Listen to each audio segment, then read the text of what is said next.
औज़ुबिल्लाहिमिनश्शैतानिर्रजीम बिस्मिल्लाहिर्रहमानिर्रहीम। अस्सलामुअलैकुम रहमतुल्लाहि व बरकातुहू। मुअज़्ज़ज़ सामईन, आज की इस वीडियो का मकसद आप लोगों को ओवर राइडिंग के बारे में बताना है। बगैर टाइम वेस्ट किए मैं आज आपको ओवर राइडिंग की मिसाल के साथ समझाऊंगा, उसका सिंटैक्स बताऊंगा। नो रट्टा, कोई चक्कर नहीं है कि आप टेंशन लें। आप ओवर राइडिंग को अपनी फिंगर टिप्स पे इंशाल्लाह इस वीडियो देखने के बाद कर लेंगे। आप कोई भी काम करें तो उसका कॉन्सेप्ट लें, लॉजिकली समझें, चीज़ों को रट्टा ना लगाएं। लोग प्रोग्रामिंग से इसलिए दूर हो जाते हैं कि वो रट्टा लगाते हैं। रट्टा लगाने से प्रोग्रामिंग नहीं आती। मेरा तरीकाकार यह है कि कोशिश करें कि आप जो भी प्रोग्राम याद करें, सबसे पहले उसका सिंटैक्स बना लें।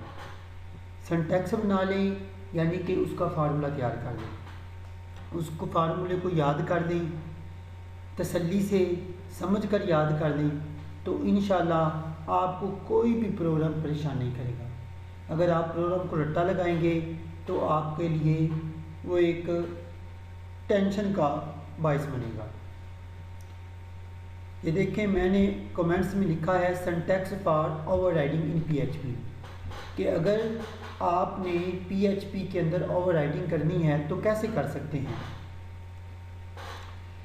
इसकी छोटी सी मैंने डेफिनेशन बनाई है जिसका लिखा है same methods but different properties and parameters. यानी कि इसमें हम रीडिफाइन यानी कि दोबारा से मेथड्स को इस्तेमाल सेम मेथड को इस्तेमाल करते हैं, लेकिन उसकी प्रॉपर्टीज़ और पैरामीटर यानी कि प्रॉपर्टीज़ एंड पैरामीटर्स थोड़े से मुख्तलिफ हो जाते हैं। ठीक है, दोनों ही।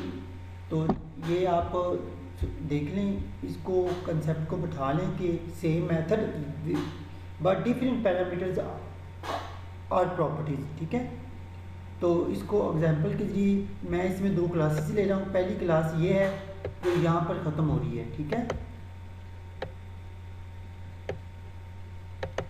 यहाँ तक। ठीक है, ये इस यहाँ तक। ठीक है, पहली मैंने क्लास ली, उसके अंदर मैंने ये प्रॉपर्टीज़ ली।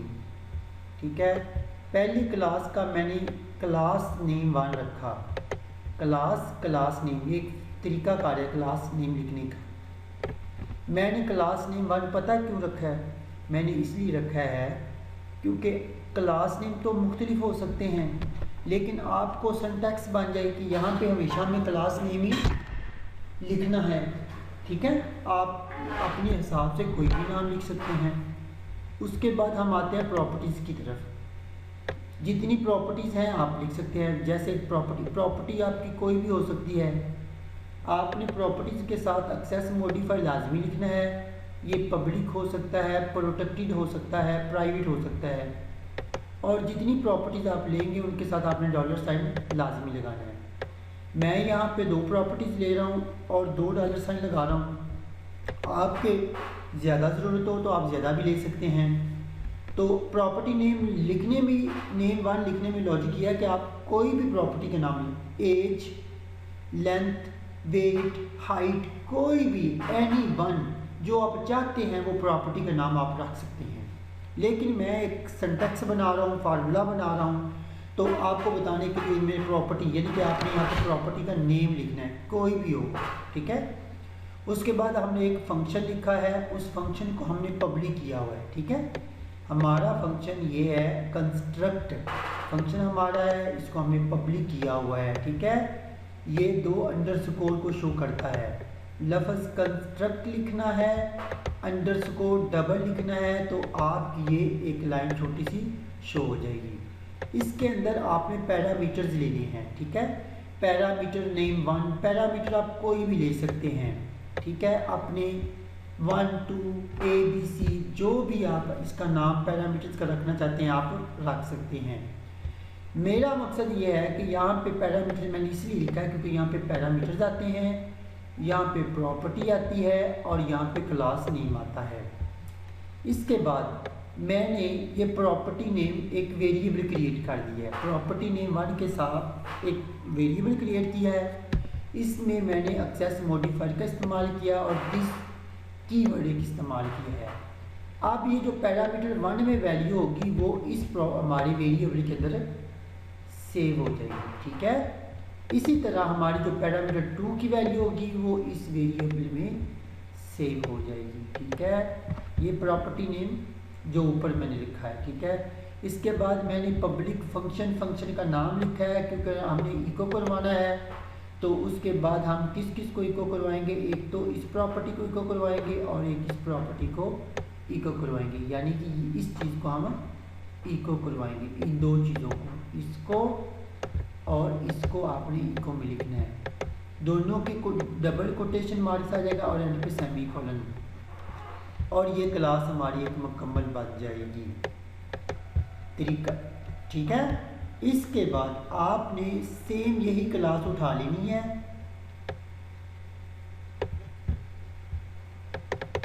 और यहाँ पे आ जाना है, दूसरी क्लास आपने स्टार्ट कर लेनी है, ठीक है। बेशक आप सेम ही क्लास उठा लें, लेकिन याद रखें उसको कॉपी करें और इधर पेस्ट कर लें। बस याद रखें कि जहाँ पे आपने क्लास नेम 1 लिखा था, आपने क्लास नेम अब 2 लिखना है। क्लास नेम 2 लिखें, जो आपका दिल करता है आप क्लास नेम लिख सकते हैं, ठीक है। बट आपने साथ में एक्सटेंस का लफ्ज़ लिखना है क्योंकि ये इनहेरिटेंस को शो करता है।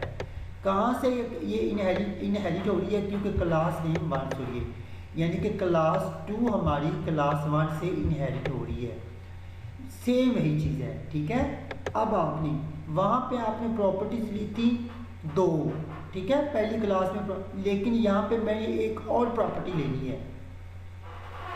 फर्ज किया वहाँ पे प्रॉपर्टी 2 थी, यहाँ पे मैंने प्रॉपर्टी 3 भी ले ली है। प्रॉपर्टी थी 3 ली और उसी को मैंने इधर, वहाँ पे 2 थी, यहाँ पे 3 होगी, वही मैंने पब्लिक फंक्शन को इस्तेमाल किया। अब वहाँ पे हमारे पास ये 2 ऑलरेडी पैरामीटर्स थे, लेकिन अब हमने एक तीसरा पैरामीटर भी इधर शामिल कर लिया है। इसके बाद से वही चीज़, ये 2 चीज़ें हमारे पास ऑलरेडी थी और अब हमने एक तीसरी चीज़ भी इधर ऐड कर ली है। पहले पब्लिक फंक्शन हमारा कंस्ट्रक्ट था, उसके बाद पब्लिक फंक्शन हमारा नेम 1 के साथ था। ऊपर भी सेम चीज़ें हैं, पहले इतना कोड हमारे पास ऑलरेडी था और सिर्फ हमने एक इसको ऐड किया है, इसको $this प्रॉपर्टी नेम 3, ठीक है। यहाँ पे मैंने 3 लिखना था, मैं इसको 3 लिख देता हूँ, ठीक है। ये मैंने इसको 3 लिख दिया, ठीक है। ये लिखने के बाद आपने ये क्लास भी अब एंड कर दी है, ये क्लास एंड हो गई है, ठीक है। अगर आपको कोड में समझ नहीं आ रही, आप सेम कॉपी करके अपने एडिटर में लिख लें और उसकी प्रैक्टिस करें। इंशाल्लाह आपको ओवरराइडिंग का मसला नहीं रहेगा, क्योंकि ये एक सिंटैक्स है, इसको बार बार आप ना तो आपको प्रॉपर्टी चेंज करनी पड़ेगी, ना आपको क्लास चेंज करनी पड़ेगी, ना आपको पैरामीटर आर्गुमेंट कुछ भी चेंज नहीं करने पड़ेगा। जस्ट मैं जो असल चीज़ें हैं, जेन्युइन जिनके नाम हैं, जेन्युइन चीज़ों को मैं लिख रहा हूँ। वो लिखने के बाद मैंने क्या किया, मैंने ऑब्जेक्ट क्रिएट किया है। अब मैंने ऑब्जेक्ट नेम 2 क्यों रखा है, क्योंकि मैंने क्लास 2 का मैंने ऑब्जेक्ट नेम रखा हुआ है, ठीक है। यहाँ पे आर्गूमेंट्स आते हैं, मैंने आर्गूमेंट 1, 2 और 3 लिखा है हुआ है। तरीकाकार आप देख ले, डबल कोटेशन है, कॉमा है, एंड पे सेमीकोलन है। अब इसी को मैंने ऑब्जेक्ट नेम को एरो ऑपरेटर का इस्तेमाल करते हुए समझिए कॉल कर दी है, फंक्शन नेम 1। यानी कि इसका मकसद ये है इतनी लाइन का कि मैंने जो ऑब्जेक्ट बनाया है उसमें मैंने क्लास 2 इस्तेमाल की है, ये वाली, और इसमें इस फंक्शन को मैंने कॉल कर लिया है। अगर अब आते हैं हम रिजल्ट की तरफ। अगर ये हमारे तीनों आर्गूमेंट्स हमारे आउटपुट में आते हैं, इसका मतलब है कि हमारा फंक्शन प्रॉपर काम कर रहा है। इसमें इनहेरिटेंस का भी कंसेप्ट आ जाता है, कंस्ट्रक्ट का भी कंसेप्ट आ जाता है, लेकिन मेरा फोकस ओवरराइडिंग की तरफ है। अब मैं मुद्दे की बात आपको बताता हूँ, सिर्फ एक रिज़ल्ट दिखा रहा हूँ आपको। मैंने अपने ब्राउज़र को ओपन किया और लोकल होस्ट पे गया, रिफ्रेश किया तो ये देखें आपके पास आर्गूमेंट 1, आर्गूमेंट 2 और आर्गूमेंट 3 आ चुके हैं। इसका मतलब ये हुआ कि मेरा प्रॉपर जो प्रोग्राम है काम कर रहा है। मैंने आपको डेफिनेशन में ये बताया था, दोबारा देख लेते हैं। Same methods but different properties and parameters. पहली क्लास में हमने जितने भी दो फंक्शन लिए थे, एक फंक्शन था कंस्ट्रक्शन का, कंस्ट्रक्ट का, और दूसरा फंक्शन था नेम वन के नाम से, ठीक है, फंक्शन नेम वन के हिसाब से। तो आ जाए, और इसमें मैंने प्रॉपर्टीज ये ली थी, ठीक है, और ये प्रॉपर्टीज ली, ठीक है, और सेम। अब देखिए, अब इसको कंपेयर करते हैं हम क्लास 2 के साथ। देखिए मेरे जो फंक्शन है वो कंस्ट्रक्ट है, कोई चेंजिंग नहीं है, ठीक है, और दूसरा फंक्शन देख ले वो भी सेम है, कोई 19-20 भी चेंजिंग नहीं है। बट वहाँ पे मेरे पास प्रॉपर्टीज 2 थी, इसमें अब एक मैंने और ऐड कर दी है, एक चीज़। दूसरी चीज़ यह है कि वहाँ पे मेरे पास पैरामीटर 2 थे, लेकिन यहाँ पे मेरे पास पैरामीटर यहाँ पे 3 हो गए हैं, ठीक है। वहाँ पे मेरे पास जो है ना ये ये और एक ये हो गया, ठीक है। ये मेरा यानी कि same methods but different parameters, same method but different parameters and properties, ठीक है। ये प्रूव हो गया कि हमारा मेथड तो सेम है, हमारा मेथड तो सेम है कंस्ट्रक्ट का और फंक्शन का, बट इसमें पैरामीटर्स हमारे और प्रॉपर्टीज हमारी डिफर हैं। तो इससे साबित हुआ कि अगर हमारे सेम मेथड्स और डिफरेंट पैरामीटर्स होगा तो इस कंसेप्ट को हम ओवरराइडिंग कंसेप्ट कहते हैं।